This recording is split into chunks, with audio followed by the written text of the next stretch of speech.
Une anthologie des lectures des paroles de Dieu Tout-Puissant.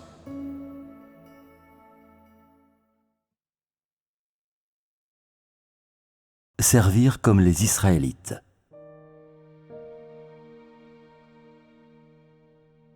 De nos jours, beaucoup de gens ne font pas attention aux leçons à tirer quand ils collaborent avec les autres.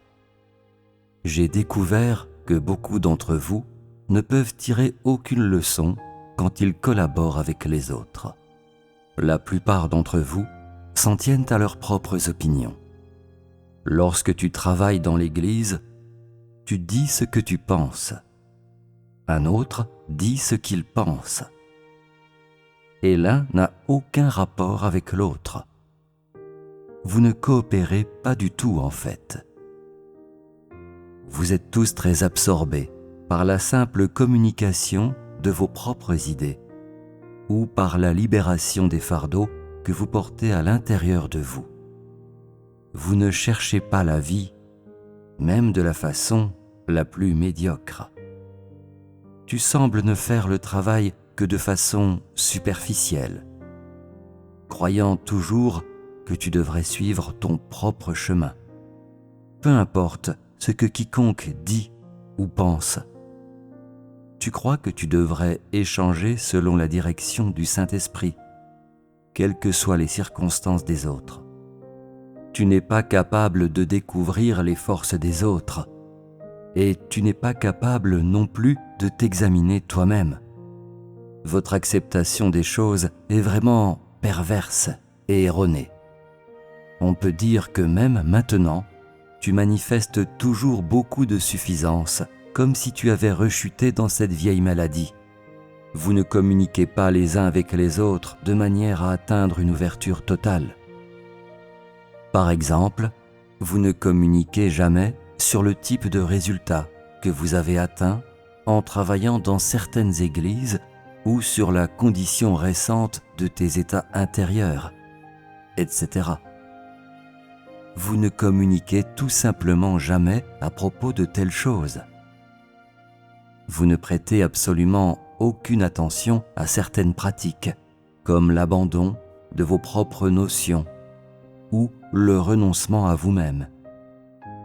Les dirigeants et les ouvriers ne pensent qu'à la manière d'empêcher leurs frères et sœurs d'être négatifs et la manière de les amener à suivre avec vigueur.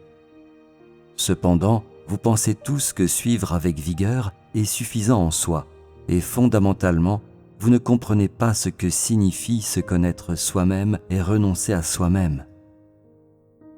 Encore moins, comprenez-vous ce que signifie servir en harmonie avec les autres. Vous ne pensez qu'à avoir vous-même la volonté de rendre à Dieu son amour, à avoir la volonté de vivre vous-même le style de Pierre. En dehors de ces choses, vous ne pensez à rien d'autre. Tu dis même que peu importe ce que font les autres, tu ne te soumettras pas aveuglément. Et que peu importe comment sont les autres, toi-même, tu chercheras à être perfectionné par Dieu. Et cela suffira. Le fait est cependant que ta volonté n'a pas du tout trouvé une expression concrète dans la réalité. Tout cela n'est-il pas le genre de comportement que vous affichez de nos jours ? Chacun de vous tient fermement à sa propre idée. Et vous désirez tous être perfectionnés. Je vois que vous avez servi pendant si longtemps sans avoir fait beaucoup de progrès. En particulier, dans cette leçon du travail ensemble en harmonie. Vous n'avez absolument rien obtenu. Lorsque tu visites les églises, tu communiques à ta manière et les autres communiquent à leur manière. Il y a rarement une collaboration harmonieuse et cela est encore plus vrai pour les adeptes de rang inférieur, c'est-à-dire qu'il y a rarement parmi vous quelqu'un qui comprend ce que servir Dieu signifie ou comment on doit servir Dieu. Vous êtes embrouillés et vous traitez les leçons de ce genre comme des questions insignifiantes.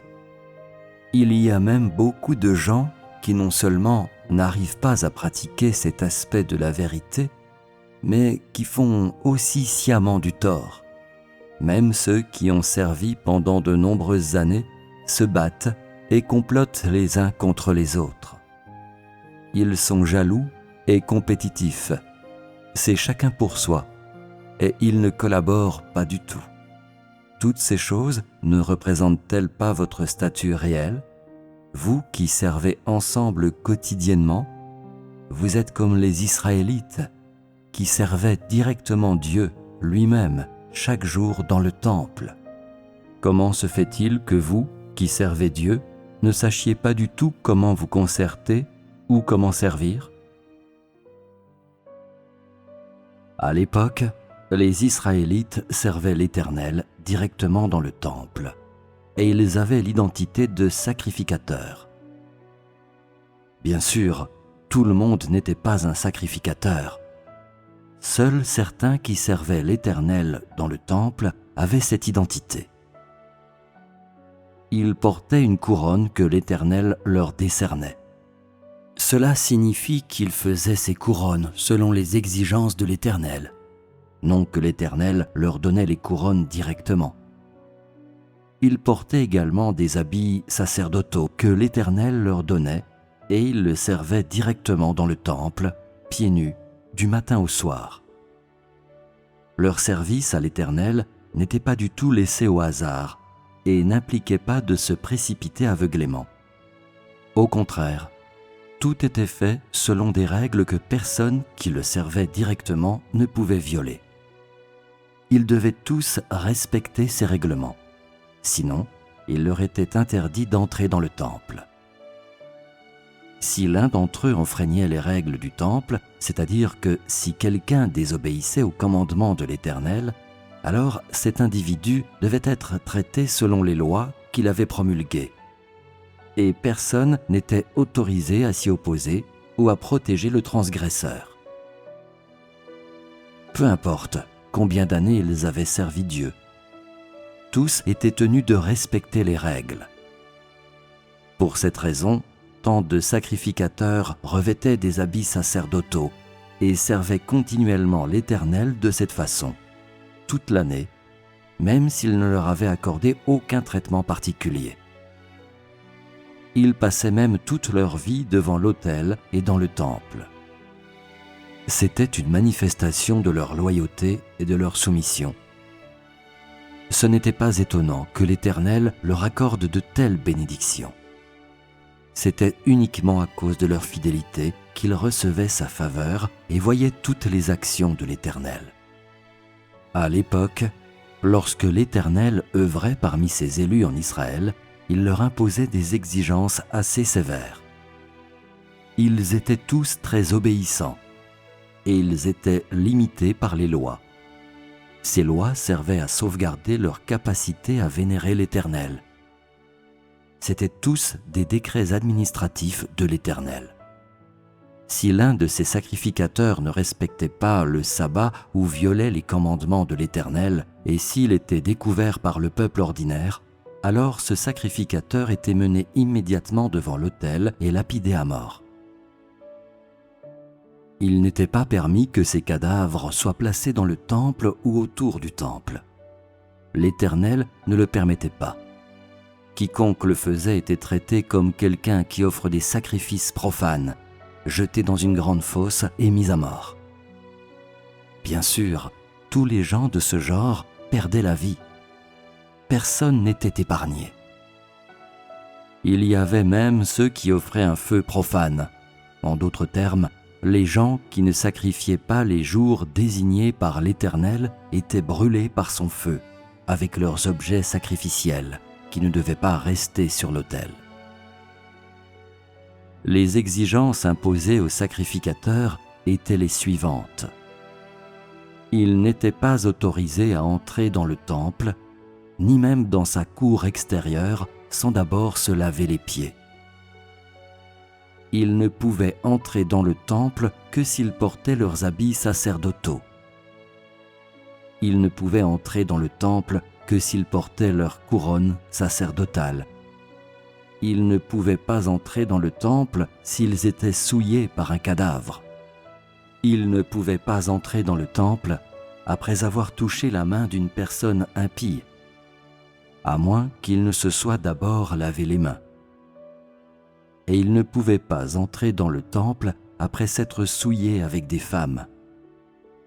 Et ils n'étaient pas autorisés non plus à voir le visage de l'Éternel. Une fois le temps écoulé, c'est-à-dire qu'ils étaient autorisés à porter des habits sacerdotaux propres, après 3 mois seulement, ils devaient alors servir dans la cour extérieure pendant 7 jours avant de pouvoir entrer dans le temple pour voir le visage de l'Éternel. Ils étaient autorisés à porter n'importe laquelle de ces tenues sacerdotales, uniquement à l'intérieur du temple, et jamais à l'extérieur, afin d'éviter de souiller le temple de l'Éternel. Tous ceux qui étaient des sacrificateurs devaient amener les criminels qui avaient violé les lois de l'Éternel devant son autel, où ils étaient mis à mort par le peuple ordinaire. Sinon, le feu tombait sur le sacrificateur qui avait été témoin du crime. Ainsi, ils étaient infailliblement fidèles à l'Éternel parce que ses lois étaient si sévères pour eux, et ils n'osaient absolument jamais violer nonchalamment ses décrets administratifs. Les Israélites étaient fidèles à l'Éternel parce qu'ils avaient vu sa flamme et avaient vu la main avec laquelle il châtiait les gens, et aussi parce qu'ils l'avaient profondément vénéré au début. Par conséquent, ce qu'ils ont obtenu n'était pas seulement la flamme de l'Éternel, mais ses soins, sa protection et ses bénédictions. Leur fidélité se manifestait dans leur respect des paroles de l'Éternel dans toutes leurs actions, et personne ne désobéissait. Si une quelconque désobéissance devait se produire, les autres continuaient quand même à réaliser les paroles de l'Éternel, mettant à mort quiconque s'opposait à l'Éternel et ne lui cachant pas du tout cette personne. Ceux qui violaient le sabbat, ceux qui étaient coupables de débauche et ceux qui volaient des offrandes de l'Éternel étaient punis particulièrement sévèrement. Ceux qui violaient le sabbat étaient lapidés à mort par le peuple ordinaire, où ils étaient fouettés à mort sans aucune exception. Ceux qui commettaient la fornication, même ceux qui convoitaient des femmes attirantes ou qui entretenaient des pensées lubriques en voyant des femmes méchantes ou qui devenaient licencieux en voyant des jeunes femmes, étaient tous mis à mort. Toute jeune femme qui n'avait pas la tête couverte ou ne portait pas de voile et qui attirait un homme à se conduire illicitement était mise à mort. Si l'homme qui violait les lois de ce genre était un sacrificateur, quelqu'un qui servait dans le temple, il était crucifié ou pendu. Aucune personne de ce genre n'était autorisée à vivre et aucune ne trouvait grâce devant l'Éternel. Pendant 3 ans après la mort de ce genre d'homme, les membres de sa famille n'étaient pas autorisés à offrir des sacrifices à l'Éternel devant l'autel, ni à participer aux sacrifices accordés par l'Éternel au peuple ordinaire. Ce n'est qu'une fois ce temps écoulé qu'ils pouvaient placer des bovins ou des agneaux de qualité supérieure sur l'autel de l'Éternel. Si d'autres transgressions étaient commises, ils devaient jeûner pendant 3 jours devant l'Éternel, le suppliant d'accorder sa grâce. Ils n'adoraient pas l'Éternel seulement parce que ses lois étaient si sévères et si strictes. Ils le faisaient en raison de sa grâce et de leur fidélité envers lui. En tant que tels, à ce jour, ils sont restés tout aussi fidèles dans leur service. Et ils ne sont jamais revenus sur leurs supplications devant l'Éternel. De nos jours, le peuple d'Israël reçoit toujours ses soins et sa protection, et l'Éternel est toujours la grâce parmi eux. demeurant toujours avec eux. Ils savent tous comment ils doivent vénérer l'Éternel et comment ils doivent le servir. Et ils savent tous comment ils doivent agir afin de recevoir ses soins et sa protection. C'est parce qu'ils le vénèrent tous dans leur cœur.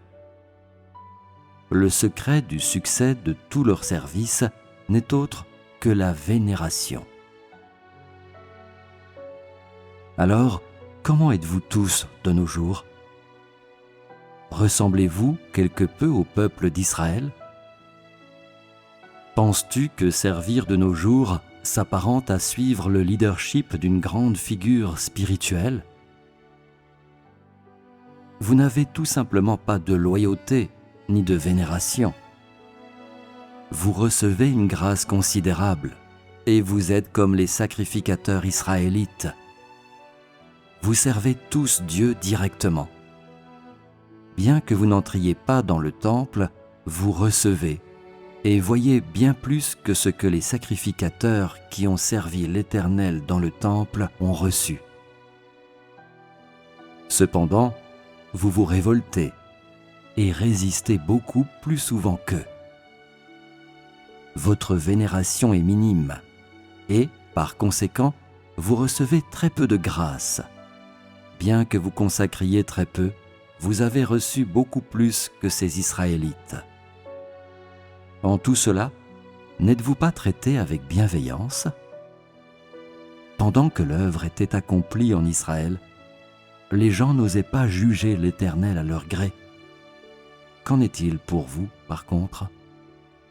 S'il n'était de l'intérêt de l'œuvre que je fais actuellement pour vous conquérir, comment pourrais-je tolérer que vous ayez si scandaleusement fait honte à mon nom ? Si l'ère dans laquelle vous vivez était l'ère de la loi, alors, étant donné vos paroles et vos actions, aucun de vous ne resterait en vie. Votre vénération est minime. Vous m'accusez toujours de ne pas vous avoir accordé beaucoup de faveurs, et vous prétendez même que je ne vous accorde pas assez de paroles de bénédiction, et que je n'ai que des malédictions pour vous. Ne savez-vous pas qu'avec si peu de vénération pour moi, il vous est impossible d'accepter mes bénédictions ? Ne savez-vous pas que je vous maudis constamment et que je vous juge en raison de l'état lamentable de votre service ? Avez-vous tous l'impression d'avoir été lésés ? Comment puis-je accorder mes bénédictions à un groupe de personnes rebelles qui ne se soumettent pas ? Comment puis-je, sans souci, accorder ma grâce à des personnes qui déshonorent mon nom ? Vous avez déjà été traités avec une bonté extrême. Si les Israélites avaient été aussi rebelles que vous l'êtes aujourd'hui, je les aurais anéantis il y a longtemps. Cependant, je ne vous traite qu'avec clémence. N'est-ce pas de la bienveillance ? Souhaitez-vous obtenir de plus grandes bénédictions que cela ? L'Éternel ne bénit que ceux qui le vénèrent. Il châtie les gens qui se rebellent contre lui, sans jamais pardonner à un seul. Gens d'aujourd'hui qui ne savaient pas comment servir, n'avez-vous pas plus besoin de châtiment et de jugement afin que votre cœur soit complètement converti ? Ce châtiment et ce jugement ne sont-ils pas les meilleures sortes de bénédictions à vous accorder ? Ne sont-ils pas votre meilleure protection ? Sans eux, est-ce que l'un d'entre vous pourrait supporter le feu ardent de l'Éternel ? Si vous pouviez vraiment servir aussi loyalement que les Israélites, la grâce ne vous accompagnerait-elle pas constamment ? N'auriez-vous pas souvent aussi de la joie et une faveur suffisante ? Savez-vous tous comment vous devriez servir ? L'exigence qui vous est imposée aujourd'hui de travailler ensemble en harmonie est semblable au service que l'Éternel requérait des Israélites. Sinon, votre service prendra fin. Parce que vous êtes des gens qui servent Dieu directement, à tout le moins, vous devez être capable de loyauté et de soumission dans votre service. et devez également être en mesure de tirer des leçons de manière pratique. En particulier, pour ceux d'entre vous qui travaillent dans l'Église, est-ce que l'un des frères et sœurs d'un rang inférieur au vôtre oserait avoir affaire à vous? Quelqu'un oserait-il vous indiquer vos erreurs en face? Vous vous imposez à tout le monde. Vous régnez réellement en roi. Vous n'étudiez même pas, ni n'entrez dans ce genre de leçons pratiques. Pourtant, vous parlez toujours de servir Dieu. À l'heure actuelle, il t'est demandé de diriger un certain nombre d'églises, mais non seulement tu ne renonces pas à toi-même, mais tu t'accroches même à tes propres notions et opinions. Disant par exemple, « Je crois que cette chose devrait être faite de cette façon. » Comme Dieu a dit que nous ne devrions pas être retenus par les autres et que de nos jours, nous ne devrions pas nous soumettre aveuglément. Par conséquent, chacun de vous tient à sa propre opinion et personne n'obéit à l'autre. Bien que tu saches clairement que ton service est dans une impasse, tu dis quand même, à mon avis, ma manière n'est pas loin du but. En tout cas, nous avons tous un point de vue. Parle du tien, et je parlerai du mien. Échange sur tes perspectives, et je parlerai de mon entrée. Tu n'assumes jamais la responsabilité des nombreuses choses qui doivent être traitées, ou tu te débrouilles tout simplement. Chacun de vous présentant ses propres opinions, et protégeant prudemment son propre statut, sa propre réputation et sa propre face. Aucun de vous n'est prêt à s'humilier et aucun des partis ne prend l'initiative de renoncer à lui-même et de compenser les lacunes de l'autre afin que la vie puisse progresser plus rapidement. Lorsque vous vous concertez, vous devez apprendre à chercher la vérité. Vous pourriez dire « Je n'ai pas une bonne compréhension de cet aspect de la vérité ». Quelle expérience en as-tu? Ou vous pourriez dire « Tu as plus d'expérience que moi en ce qui concerne cet aspect. Pourrais-tu, s'il te plaît, me donner une certaine direction? » Ne serait-ce pas une bonne façon de procéder? Vous avez écouté un grand nombre de sermons et avez de l'expérience dans l'exécution du service. Si vous n'apprenez pas les uns des autres, ne vous aidez pas entre vous, ni ne compensez vos lacunes mutuelles lorsque vous travaillez dans les églises. Comment pouvez-vous en tirer des leçons? Chaque fois que vous faites face à quelque chose, vous devriez échanger entre vous, afin que votre vie puisse en bénéficier. De plus, vous devriez attentivement échanger sur des sujets de toutes sortes, avant de prendre des décisions. Ce n'est qu'en agissant ainsi que vous assumez la responsabilité de l'Église plutôt que d'agir simplement de manière superficielle. Après avoir visité toutes les églises, vous devriez vous rassembler et échanger sur toutes les questions que vous avez découvertes et tous les problèmes rencontrés dans votre travail. Et ensuite, vous devriez communiquer sur l'éclairage et l'illumination que vous avez reçus. C'est une pratique de service indispensable. Vous devez parvenir à une coopération harmonieuse pour les besoins de l'œuvre de Dieu, pour le profit de l'Église et afin de motiver vos frères et sœurs à progresser. Tu devrais collaborer avec les autres, chacun corrigeant l'autre et parvenant à un meilleur résultat de travail, de manière à te préoccuper de la volonté de Dieu. C'est cela, la véritable coopération. Et seuls ceux qui y participent gagneront une véritable entrée. En coopérant, certains des mots que vous prononcez peuvent ne pas être convenables, mais cela n'a pas d'importance. Échangez sur ce sujet plus tard et retirez-en une compréhension claire. Ne le négligez pas. Après ce genre d'échange, vous pouvez compenser les carences de vos frères ou de vos sœurs.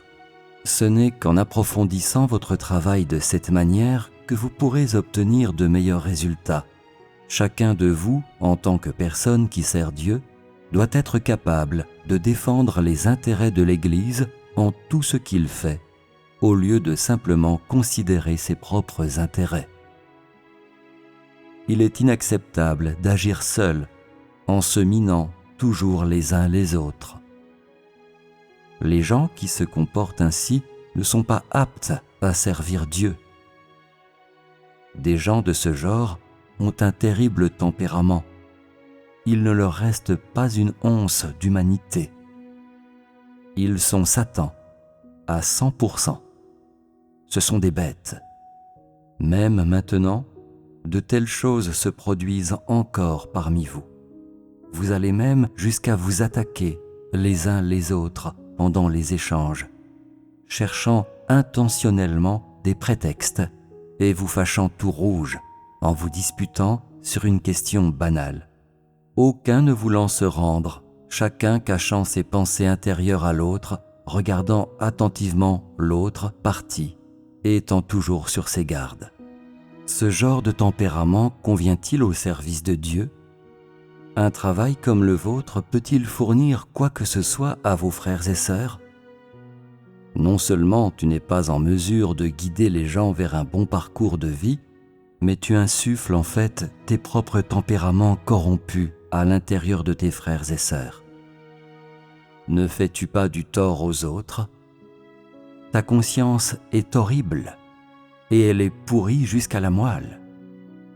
Tu n'entres pas dans la réalité, ni ne mets la vérité en pratique. De plus, tu exposes ta nature diabolique aux autres sans vergogne. Tu ne connais tout simplement aucune honte. Ces frères et sœurs t'ont été confiés, mais tu les emmènes en enfer. Ta conscience n'a-t-elle pas pourri ? Tu n'as absolument aucune honte.